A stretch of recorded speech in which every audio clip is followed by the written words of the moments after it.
Limited Editions von Kobi sind schon geil. Aber cool ist, wenn halb so geil eigentlich noch geiler ist.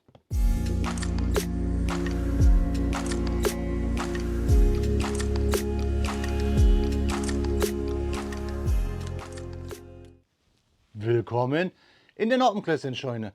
Mein Name ist Blockstar und heute stelle ich euch von Kobi das Set 3143 vor, das Sondercarb-Set 8 mit der 8,8 cm Flak 36 in Farben des deutschen Afrikakorps. Ihr habt es gerade schon gesehen, wir hatten ja schon eine Limited Edition zu dem Thema, die etwas mehr gekostet hat, dafür eine Minifigur mehr hatte. Schauen wir doch mal an, ob die Version in Gelb und in Afrika vielleicht nicht die bessere Alternative ist.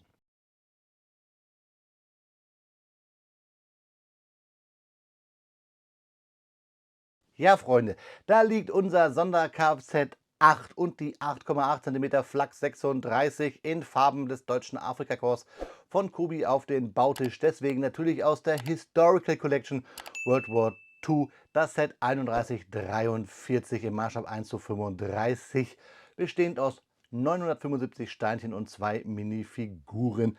Altersempfehlung ab 10 Jahren. Kobi hat hier wieder Sets mit auf den Karton gemogelt, nämlich hier die einzelne 8.8, die man kaufen kann, habe ich euch in einem Short schon mal vorgestellt, und den Tiger 131. Unterschiede ja zur Limited sehen wir eindeutig, dass wir eine andere Protze haben. Hier ist anders gebaut. Die Aufhängung für unsere Kanone, nämlich haben wir quasi hier Doppelbereifung vorne wie hinten und wir haben hier ein bedrucktes Schild mit Abschüssen. Das ist der Unterschied hier hauptsächlich von der Limited Edition, und dass wir bei der Limited Edition bei der 3139 viel Grünzeug und viel extra haben und natürlich eine Minifigur mehr, die haben wir bei diesem Set nicht. Was euch jetzt besser gefällt, das erarbeiten wir vielleicht in diesem Video. Ihr dürft es mir gerne in die Kommentare schreiben. Wir haben auf jeden Fall tolle Drucke, da freue ich mich drauf, und wir haben, finde ich, tolle Minifiguren. Aber das schauen wir uns erstmal nochmal von der Rückseite an und vor allen Dingen dann gleich, wenn wir den Karton öffnen. Dort haben wir hier die Protze, den Sonderanhänger, wir haben unser Sonderkraft-Set 8 und vor allen Dingen hier die 8,8 cm Flak 36. Hier ein Originalfoto von beiden Geräten. Lassen wir den Karton einmal fliegen, um zu schauen, wie das Set von innen wirkt. Ja, Freunde, da liegt der Inhalt des Kartons des Sets 3143 auf meinem Bautisch. Eine Tüte 1, eine Tüte 3, eine Bauabschnittüte 2, die Bauanleitung und vor allen Dingen farblich ganz passend ein Teiletrenner von Kobi. Für mich die besten Teiletrenner der Welt. Ja, hauptsächlich sind die Steine natürlich alle in diesem Senfgelb gehalten. Hiermit fangen wir wahrscheinlich an, das Fahrzeug zu bauen. Hier schließen wir es ab und in Tüte 3 gehe ich stark davon aus, bauen wir die Kanone. Die Anleitung hat das gleiche Artwork wie das Cover des Kartons. Es spiegelt sich die Rückseite auf der ersten Seite wieder. Und dann ist ganz wichtig, dass wir die Anleitung wie folgt lesen, nämlich zuerst hier unsere Legende, wo wir sehen, welche Steine vielleicht von anderen Steinen abweichen, denn Kobi ist zwar zu 100% kompatibel zu anderen Systemsteineherstellern, aber in der Form und Funktion weichen die manchmal voneinander ab.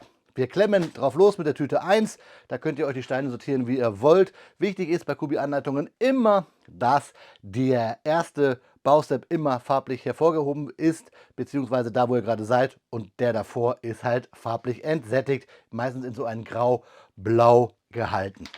Wir klemmen drauf los, die Pfeile weisen uns den Weg.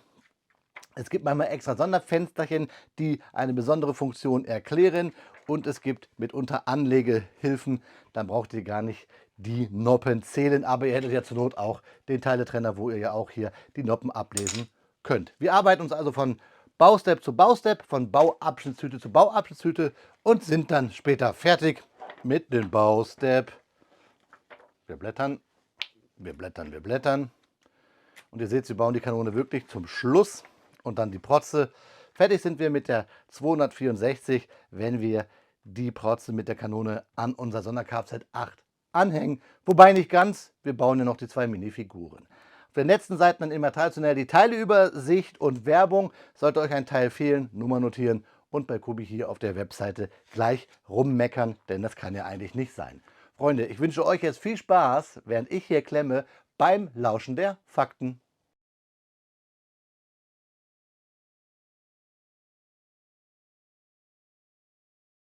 Speedbildzeit ist Faktenzeit und während hier Stein auf Stein zusammenkommt, schauen wir uns heute eine der bekanntesten militärischen Formationen des Zweiten Weltkriegs an, das ihr so vielleicht noch nie gehört habt. Wir sprechen über die Panzerarmee Afrika.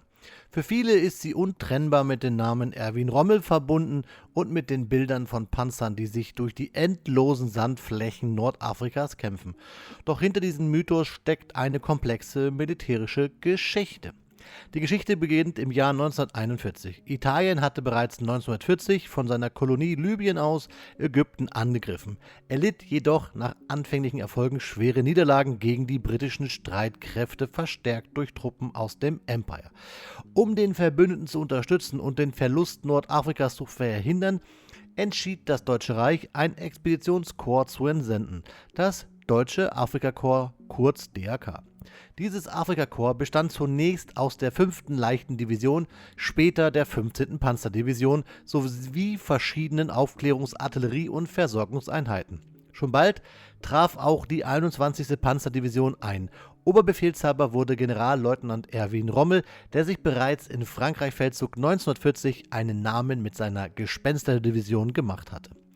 Rommel setzte stark auf Bewegungskrieg, schnelle Vorstöße und überraschende Manöver, ignorierte früh Befehle aus dem Oberkommando. Bereits kurz nach seiner Ankunft im Frühjahr 1941 begann eine Reihe deutscher Gegenoffensiven, die die britischen Truppen überraschend weit zurückdrängten. Innerhalb weniger Wochen wurde ein Großteil der verlorenen Gebiete in Libyen zurückerobert.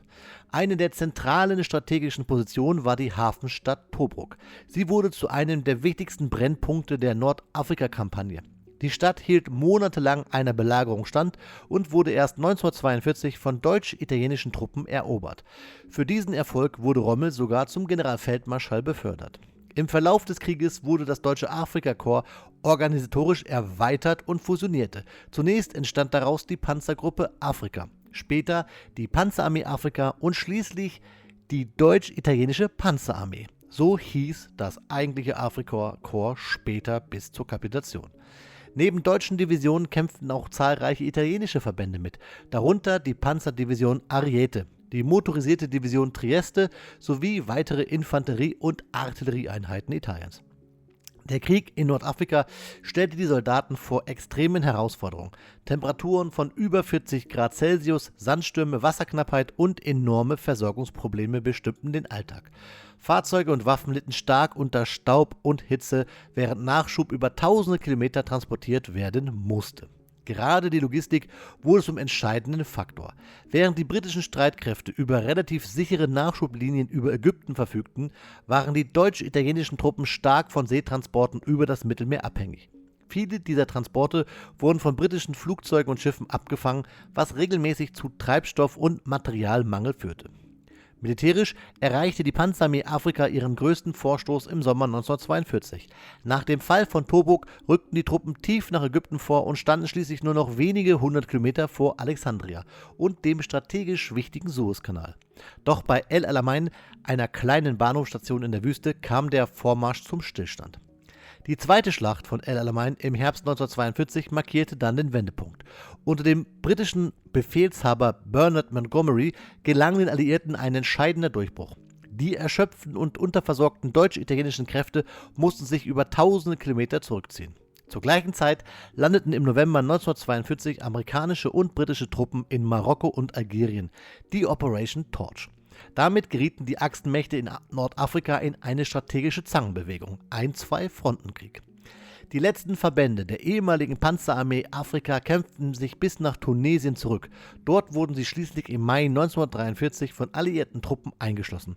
Rund 250.000 Soldaten der Achsenmächte gerieten in Gefangenschaft. Ein Verlust, der oft mit der Kapitulation der 6. Armee in Stalingrad verglichen wird. Heute gilt der Nordafrika-Feldzug als eines der beweglichsten Kriegsschauplätze des Zweiten Weltkriegs. Große Entfernungen, schnelle Panzeroperationen und ständig wechselnde Frontlinien prägten diesen Krieg im Sand. Und genau diese Mischung aus Technik, Geschichte und dramatischen Schlachten macht das Thema auch heute noch für viele Geschichtsinteressierte interessant. Während unser Modell, eine Flak, die hauptsächlich als Pack eingesetzt wurde, so langsam Form annimmt, erinnert es an eine Zeit, in der Panzerkolonnen durch die Wüste rollten, Flugzeuge und Sturzkampfbomber über dieser kreisten und der Kampf um Nordafrika zu einem entscheidenden Kapitel des Zweiten Weltkriegs wurde. Wenn euch solche relativ tiefgehenden militärhistorischen Analysen interessieren, mit Technik, Taktik und Hintergrund, dann wisst ihr, wo ihr richtig seid, denn Speedbildzeit ist Faktenzeit. An dieser Stelle eine kleine Danksagung an alle Kanalmitglieder, die mir helfen, diesen Kanal algorithmustechnisch zu pushen und auch den Kanal auf eine breitere finanzielle Basis stellen. Vielen lieben Dank für jeden einzelnen von euch, aber auch ein generelles Danke an jeden Kommentarschreiber, an jeden, der die Videos guckt, an jeden, der einen Daumen hoch gibt, an jeden, der ein Video liked. Vielen lieben Dank an die gesamte Blockstar-Community. Ihr seid die Geilsten.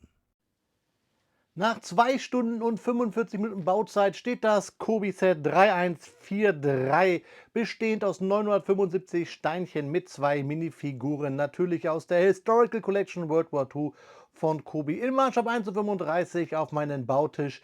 Das Sonder-Kfz 8 Towing 8,8 cm Flak 36. Und ich kann euch jetzt schon sagen, Freunde, dieses Set, und naja, jetzt schon ist auch ein bisschen gelogen. Ich habe es nämlich schon im Video zu diesem Set gesagt, zur 3139, dass das Set hier die bessere Limited Edition ist, beziehungsweise die beste Alternative zu der Limited Edition mit gleichem Thema. Hier haben wir nur eine Minifigur mehr und etwas mehr kleinerer Dutch. Schaut euch gerne das Review hierzu oben auf dem i an auf meiner Kobi Playlist zu der Limited Edition. Also, jetzt schon das Fazit. Dieses Set finde ich besser. 10 Euro günstiger, 50 Teile weniger, eine Minifigur weniger, aber dafür in Farben des deutschen Afrika-Korps mit einer viel besseren Protze. Schauen wir uns gleich an. Und auch die Flak gefällt mir hier in Sandbeige besser, wobei dieses Balkenkreuz auf dem Schild wahrscheinlich völlig Fantasie ist.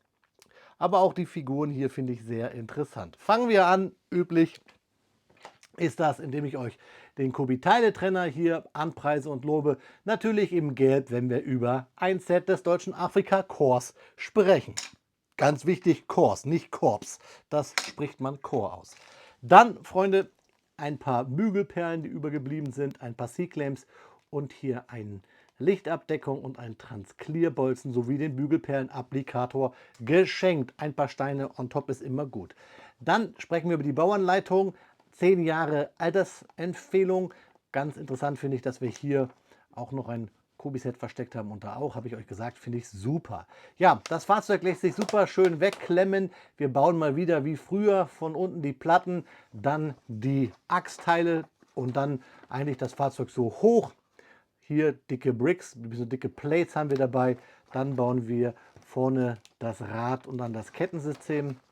Also wir bauen schön auf. Wer schon mal ein Sonder-Kfz von Kobi gebaut hat, der kennt diese Bauweise. Dann kommt irgendwann die Kanone und dann zum Schluss die Protze. Ja, 10 Jahre plus. Kobi variiert da irgendwie immer. Müsste man darauf achten, dass auf der Webseite oft andere Jahreszahlen stehen als auf den Sets oder den Anleitungen. 10 Jahre plus finde ich anhand der Geschichte und der Kleinteiligkeit hier auch ganz in Ordnung. Ja. Das Fahrzeug ist, habe ich euch gesagt, die bessere Alternative zur Limited Edition. Warum? Weil wir hier erst einmal das Thema Afrika-Korps haben. Das gefällt mir sowieso immer ganz gut. Und dann, weil dieses Fahrzeug clean ist, dafür eine bedruckte, beschmutzige Windschutzscheibe, die haben wir bei dem Sonder-Kfz aus der Limited Edition nämlich nicht. Da haben wir hier viel Grünzeug. Man sieht es ein bisschen hier auf dem Karton, den ich nur so angedeutet habe. Da hinten seht ihr viel Grünzeug. Das hängt hier nicht rum. Hat den Vorteil, dass es hier nicht abfällt. Außerdem finde ich der Kontrast schwarz zu diesem Senfgelb ganz gut. Wobei dieses Senfgelb jetzt hier auch nicht so ganz eigentlich Wüstentarn wäre. Aber geschenkt. Schön ist, dass dieses Fahrzeug wunderschön sich drehen lässt. Also die Ketten funktionieren hier ganz gut. Leider ist mein glatter Untergrund hier ein bisschen das Problem. Wir haben tolle Drucke bei dem Fahrzeug. Vor allen Dingen richtig cool finde ich hier auch das Armaturenbrett. Wie gesagt, hier in Schmutz auf der Windschutzscheibe und natürlich hier dann die Motorraumabdeckung auch toll bedruckt. Und hier auch das Kennzeichen. Schön ist, dass wir hier viel Stauraum haben, der auch pickepacke voll ist mit Accessoires und hier hinten auch noch Ketten. Übrigens hier auch tolle Drucke auf den Kotflügeln und hier auch eine, ups, da geht's ab, ein bisschen eine Schwachstelle der Baufunktion. Aber wir haben hier eine ganze Menge Zeug zum Verstauen. Kisten, Munitionskisten, Wasserkanister, Ketten und so weiter und so fort. Und hier, ja, es hängt an zwei Noppen dran, so seitlich dran an dem Bracket. Zack, zack, können wir hinten diesen Stauraum zumachen. Also das finde ich wirklich cool gelöst. Also wirklich sinnig. Macht Spaß, dieses Teil zu bauen. Hat es auch gemacht zu bauen. Also ja, aber muss ich gestehen, der Bau hat auch bei der 3139 Spaß gemacht. Hier gefällt mir allerdings einfach diese Farbe und das Thema. Auch dieser kleine Scheinwerfer gefällt mir ganz gut. Einziger Nachteil bei beiden Sets ist, dass man hier keine Figuren aufnoppen kann. Da muss man tricksen, wie zum Beispiel dann, was man umbaut es oder dass man halt beidseitiges transparentes Klebeband benutzt. So mache ich das immer. Kleiner Tipp. Bitte nicht verraten. Dann, ja, Kleinigkeiten. Wir waren gerade schon beim Zubehör. Wir haben hier eine Kiste mit 3 Granaten. Ich fände es ganz cool, wenn Kubi mal Kisten bauen würde, wo die Granaten reinpassen oder die Granaten kleiner machen würde. So eine Kiste mit Granaten ist auch nicht historisch korrekt. Kommen wir wieder zur historischen Korrektheit in Bezug auf die Uniform. Da seid ihr gefragt. Ich finde, sie sehen ziemlich gut aus, denn wir haben hier das Afrika-Ärmelband. Wir haben das Rot für die Artillerie. Wir haben Dienstglas, wir haben Luger und Holster für die Luger. Und wir haben hier Offiziersmütze, also eine wirklich sehr toll bedruckte Figur. Richtig toll, Afrika-Band, das gefällt mir. Dafür gefällt mir dann bei der anderen Figur eigentlich nur der Helm, denn irgendwie sind wir hier um ein paar Drucke betuppt worden, denn wir haben zwar hier den Tropenhelm, den ich feiere, gerade auch hier das historisch korrekte und auch hier den Luftwaffenadler, aber dafür fehlt hier ein Uniformteil. Er ist oberkörperfrei, daher klar in der brennend heißen Afrikasonne verständlich ölbeschmutzt. Also schön bedruckt, aber ja, hätte mich über ein Uniformteil mehr gefreut. Historisch, aber wahrscheinlich passend. Gucken wir uns die Kanone an, die Spaß gemacht hat zu bauen. Sie ist irgendwie stabiler, obwohl es ja die gleiche Bauweise ist wie die aus der 3139. Rohrstütze, hier Markierungen für die Abschüsse, also einige schon passiert. Da haben wir auch Drucke, also quasi die Arretierung für die Lafette. Das Schild hängt hier auch etwas stabiler und ich weiß gar nicht warum, vielleicht weil es etwas sich verzogen hat, aber es hängt stabiler als bei der 3139. Und sonst haben wir hier schöne Kleinigkeiten wie die Sitze, hier den Verschluss, ihr seht, der ist ein bisschen verbogen, so, da muss man aufpassen. Generell muss man hier viel nacharretieren, da es sehr kleinteilig ist. Da haben wir auch nochmal dann die Seiten- und Höhenrichtung und so weiter mit Drucken und hier den kleinen Sitz, den wir einklappen müssen, wenn wir die Lafette zusammenklappen wollen. Hier, zack, das brauchen wir nämlich, wenn wir die Lafette gleich auf die Protze bringen wollen. Und das wollen wir ja auch. Hier machen wir nochmal den Sichtschutz zu, damit da auch nichts passiert. So, zack, so kann man es ein bisschen arretieren. Beziehungsweise muss man es auch richtig machen, Blocksy. So hat man es arretiert. So, zack. Also, eine schöne Kanone, schöne Farbe. Und gerade in Afrika ist die 8.8 ja wirklich zur Berühmtheit aufgestiegen, auch wenn sie es vorher schon war. Schauen wir uns die Protze an, den Sonderanhänger, der mir hier viel, viel besser gefällt. Warum? Weil er auch vor allen Dingen doppelachsig ist. Also er hat hier 2 Räder. Er hat halt hier auch diese Kabelführungen, damit man die Protze besser zusammenführen konnte, beziehungsweise Bänder. Und hier auch doppelt bereift. Das gefällt mir viel, viel besser. Und das Fahrzeug lässt sich wie folgt zusammenbauen. In der Anleitung ist es auch erklärt, man schiebt das hier rein, passt auch mit diesen viereckigen Tellern irgendwie besser, dann stößt es hier an, dann klemmt man das hier so runter, schon passt es, seht ihr da. Und das gleiche dann hier auch bei der Protze, man schiebt es rein, soweit wie es geht. zack, und dann hebt man diesen Hebel hier runter und schon ist die 8.8 aufgebockt. Und dann kann man sich hier hinten anklemmen an diesen Zapfen, zack, und schon haben wir unser Gespann fertig. Die Figur können wir noch hier reinklemmen. Tada, so. Ja, mit Pistole am Steuer wahrscheinlich eher selten. Ja, und diese Figur hier, die müssen wir irgendwie so hinlegen und fertig ist unser Gespann. Rollt sehr gut, ich habe es euch gesagt. Ach so, die Kiste hier, packen wir sie hinten noch drauf. So, zack. Also, ich möchte eure Meinung wissen. Für mich ist dieses Gefährt hier wirklich viel schöner als diese Variante. Und ja, jetzt haben wir noch ein bisschen Zeit und ich wollte es eigentlich nicht machen, aber Freunde, stellen wir sie doch einfach mal gegenüber. Ich mache einen kleinen Schnitt und dann sehen wir gleich hier noch einmal die 3139, damit ihr auch wirklich wisst, was ich die ganze Zeit erzählt habe. A few moments later. Ja, Freunde, da habt ihr beide Fahrzeuge noch einmal auf meinen Bautisch zum vielleicht selber für euch visualisieren, was ihr besser findet. Ich kann euch nur sagen, ich finde bei dieser Variante hier einfach die Kontraste besser durch dieses Senfgelb, was kein Ten ist, okay, das schlucke ich jetzt so, aber dadurch kommen die schwarzen Ketten, die Räder, die Drucke, die beschmutzte Scheibe viel besser zur Geltung als bei der Anthraziten Limited Edition Version. Und ihr seht schon, man muss nur einmal wogegen kommen, ne? Dann fällt auch gleich dieses Grünzeug ab, was hier eigentlich ja die Limited Edition ausmacht. Das ist schade.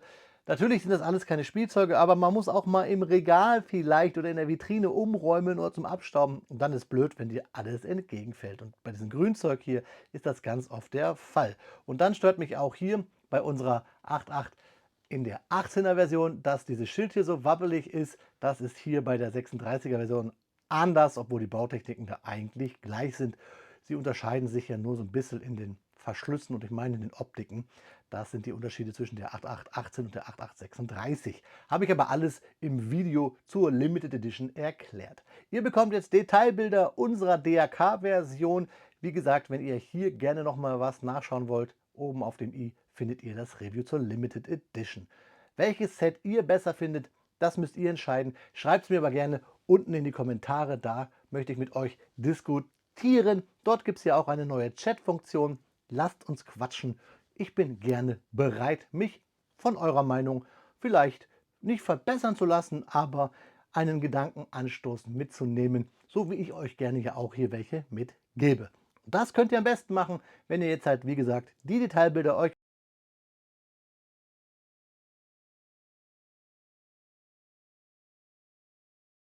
immer, wenn ich euch Detailbilder präsentiere, dann gibt es auch noch mal ein paar Fakten gratis aufs Ohr. Diesmal über die unterschiedlichen Varianten der berühmten 8,8 cm Flak. Viele meinen einfach die 8.8, aber tatsächlich gab es mehrere Varianten mit teils deutlichen Unterschieden. Die Flak 18 war die erste Serienversion. Sie hatte noch ein einteiliges Rohr und war technisch vergleichsweise einfach gebaut. Auffällig der sogenannte Kreuzlafettenunterbau, der 360-Grad-Richtbereiche ermöglichte.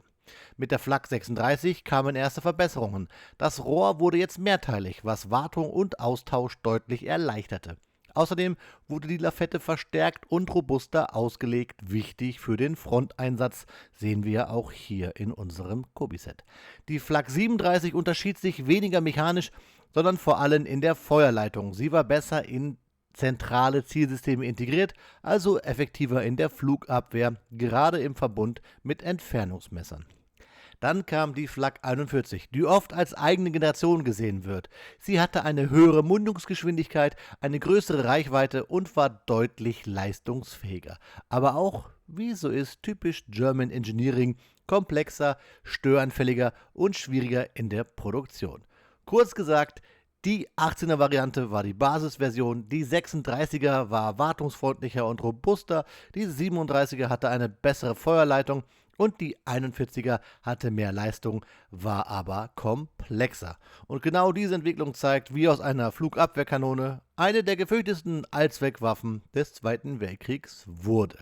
Somit gab es nochmal für euch ein paar Fakten zur berühmten 8.8 mit auf die Ohren und ihr hattet Detailbilder, damit ihr selber euch einen Eindruck von dem Kobi-Set, was wir gerade gebaut haben, verschaffen konntet. Nun, Freunde, aber wie versprochen, schauen wir uns in die Augen. Ja, Freunde, das ist das Video schneller zu Ende, als dass ich euch nicht unterschlagen möchte, dass es ja noch ein DAK-Flak-Set von Kobi gibt. Die 3141, eine Flak 18 in Farben des DAK mit einer Minifigur. Ich habe zu diesem Set ein kleines Short gemacht mit Fakten. Findet ihr natürlich auch hier auf meinem Kanal.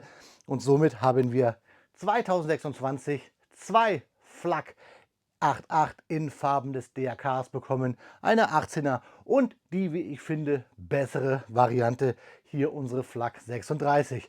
Auch, ich hoffe, das ist im Video klargekommen und deswegen hier auch mein Fazit, die bessere Version in Kombination mit dem Sonder-Kfz 8. Dieses Set hätte ich mir vielleicht mit einer Minifigur oder auch genau so zu dem Preis als Limited Edition gewünscht. Ich finde die Version in Anthrazit, die ich euch gezeigt habe, die 3139, hätte es gar nicht gebraucht.